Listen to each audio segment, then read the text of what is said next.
Selamat datang di channel Denny Akbar. Novel Menantu Dewa Obat. Bab 101. Brad tampak terkejut. Masalah keluargaku. Ada masalah apa dengan keluargaku? Reva berkata dengan lembut, masalah keluargamu ini ada sangkut pautnya dengan rahasia keluargamu. Aku khawatir tidak terlalu etis jika kita membicarakannya di sini. Brad lalu segera mencari satu kamar kosong untuk mereka. Lalu hanya mereka berdua yang masuk ke sana. Tuan Lee, ada apa?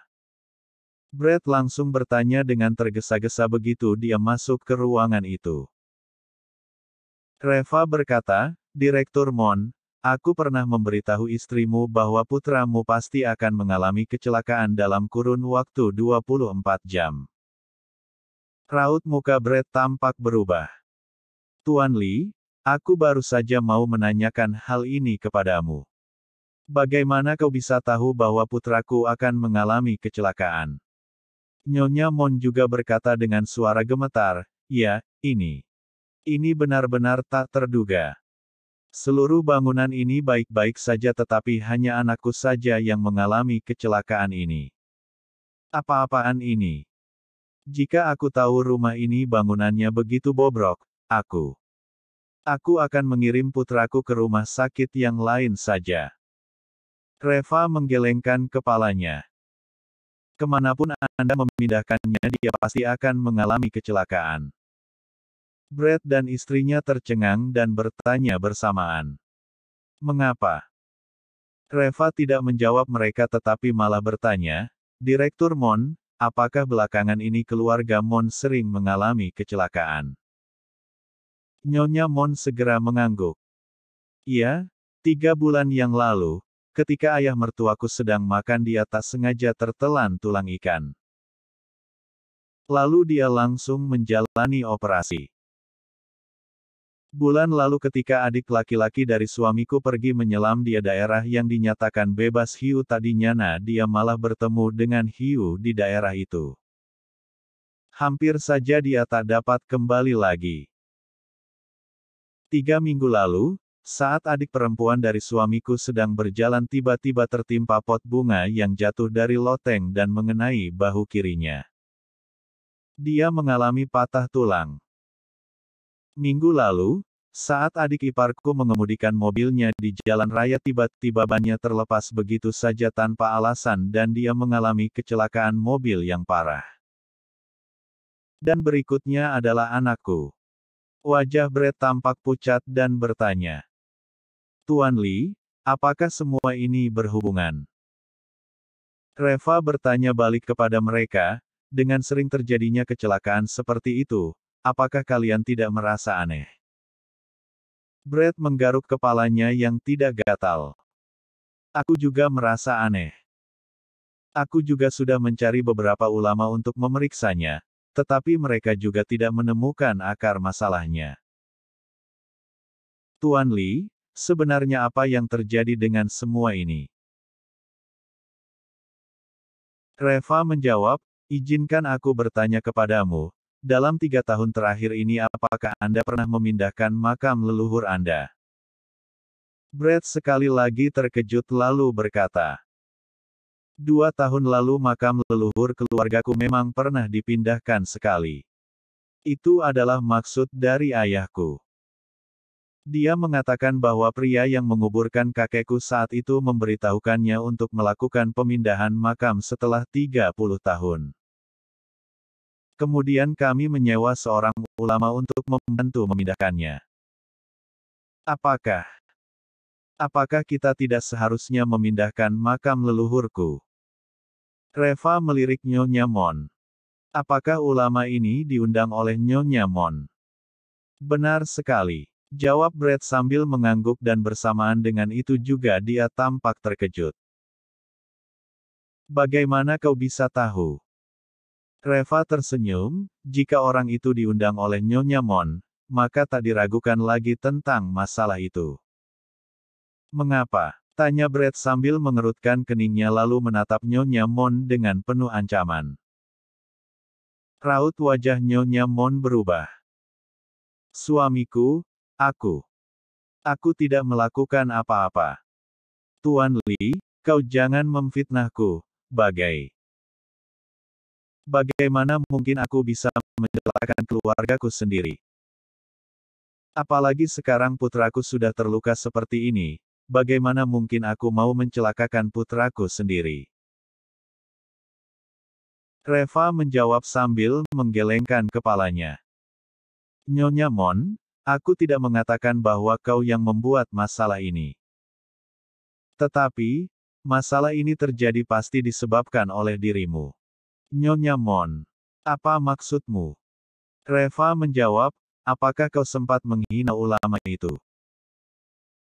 Aku tidak, Nyonya Mon menjawab dengan terbata-bata.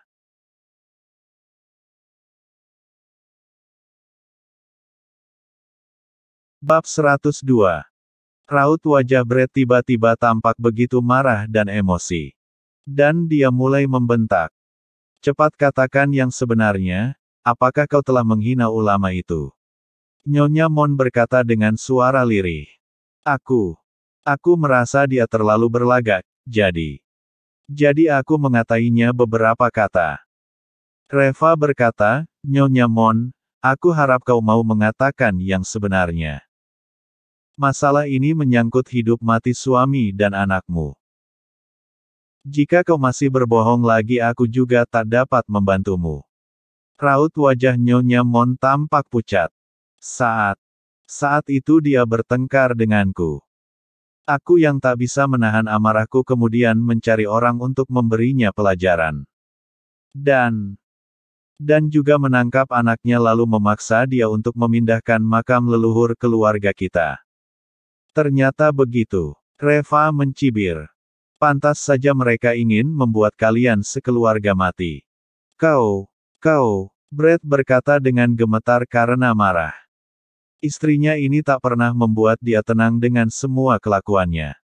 Nyonya Mon berkata dengan suara gemetar. Suamiku, aku tidak bermaksud seperti itu. Aku tidak tahu orang ini akan begitu kejam.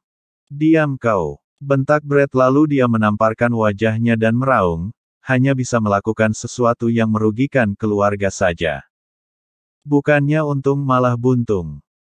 Mulai sekarang, kau sama sekali tak boleh ikut campur dalam urusan keluarga kita. Kalau tidak, aku akan mematahkan kakimu agar kau tak bisa berjalan lagi seumur hidupmu.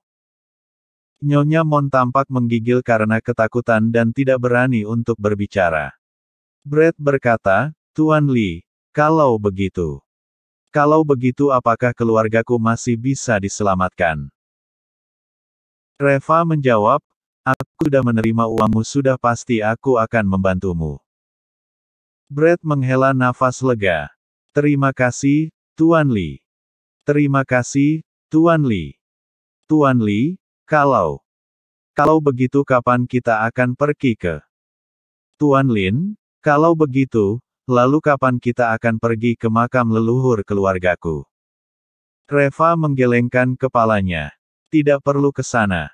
Tak ada masalah dengan makam leluhur keluargamu. Brett tampak tertegun, makam leluhurnya tidak ada masalah lalu apa masalahnya? Reva berkata, mereka yang mengutak-atik makam leluhur itu adalah orang yang kurang berpengalaman. Karena dengan gampang akan dilihat dan diketahui masalahnya.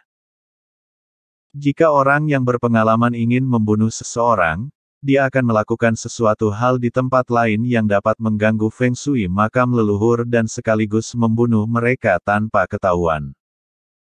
Coba kau pikirkan baik-baik, selain pergi ke makam keluargamu, ulama itu pergi kemana lagi? Misalnya, rumahmu, perusahaanmu atau bisnis yang berada di bawah namamu, Del.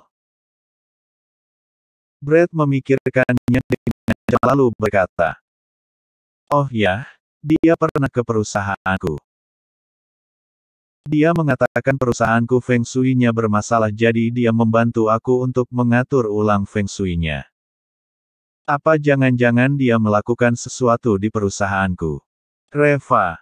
Ayo kita pergi lihat nanti kau akan tahu. Brad sendiri yang menyetir mobilnya dan mereka berdua langsung menuju ke perusahaannya.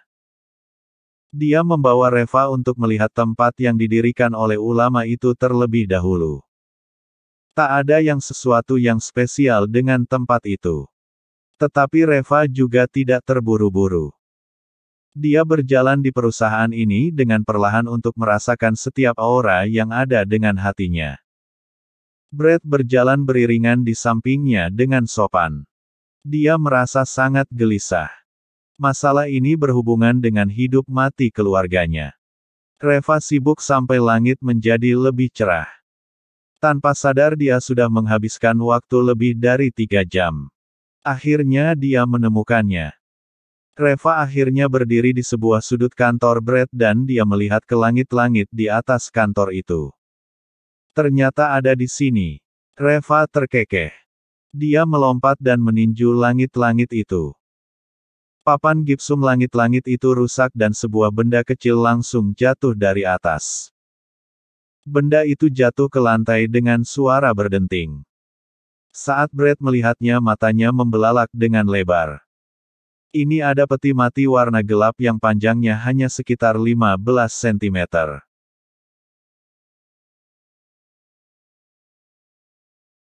Bab 103. Raut wajah Brad tampak pucat. Apa ini? Mengapa bisa ada peti mati sekecil itu? Apa jangan-jangan ada bayi di dalamnya? Reva menjawab, jangan takut, hanya ada mayat kucing saja di dalamnya. Mayat kucing. Reva berkata dengan perlahan, peti mati menekan bahan makanan, kucing berada di atas gudang dan berbaring seperti seuntai urat nadi. Ini artinya ingin memusnahkan satu keluarga Mon. Direktur Mon, aku rasa istrimu tidak mengatakan yang sebenarnya. Dendam di antara dia dan ulama ini mungkin tidak sesederhana yang kita pikirkan.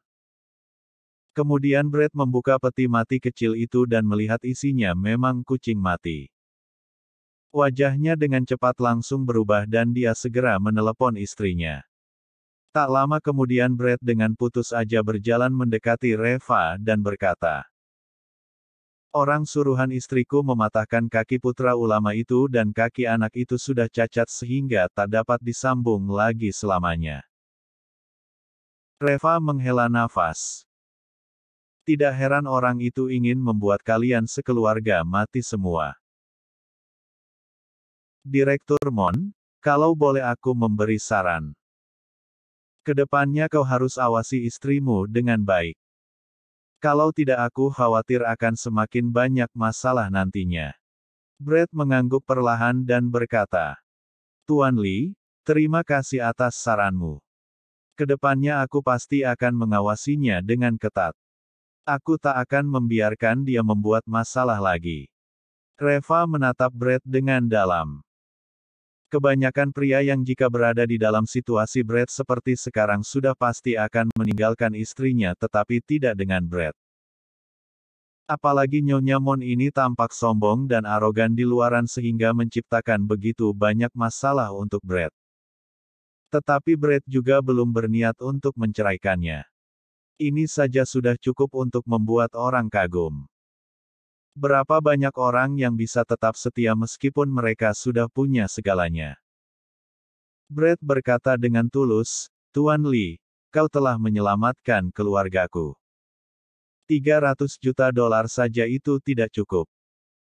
Lebih baik aku memberimu $1 miliar saja sekaligus sebagai permohonan maafku atas perlakuan istriku kepadamu. Reva menggelengkan kepalanya.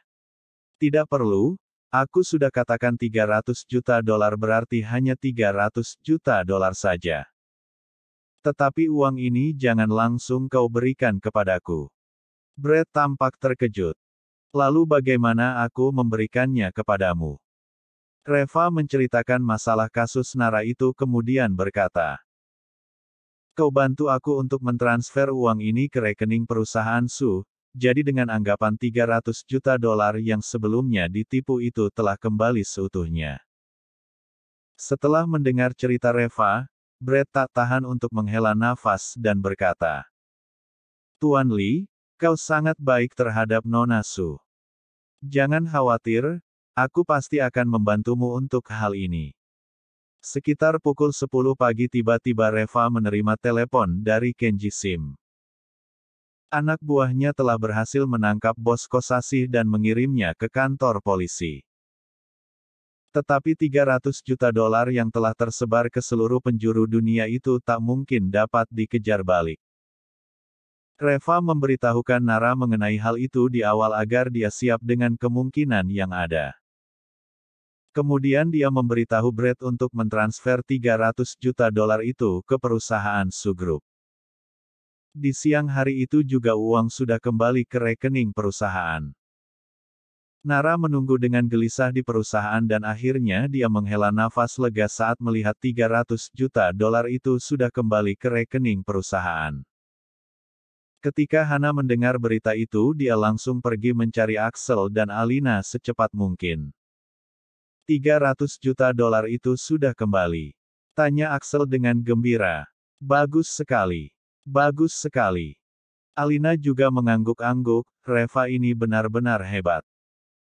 Dia mengatakan uang akan kembali dalam 3 hari tetapi baru 1 hari saja sudah kembali semuanya. Hana langsung menyela. "Ma, kau ini bagaimana sih? Apa hubungannya masalah ini dengan Reva? Bos Kosasih itu ditangkap oleh polisi. Dan uang itu sudah pasti juga disita oleh polisi. Reva itu hanya menyombongkan diri saja dari awal hingga akhir. Memangnya apa yang telah dia lakukan?" Bersambung. Jangan lupa subscribe dan like-nya. Terima kasih.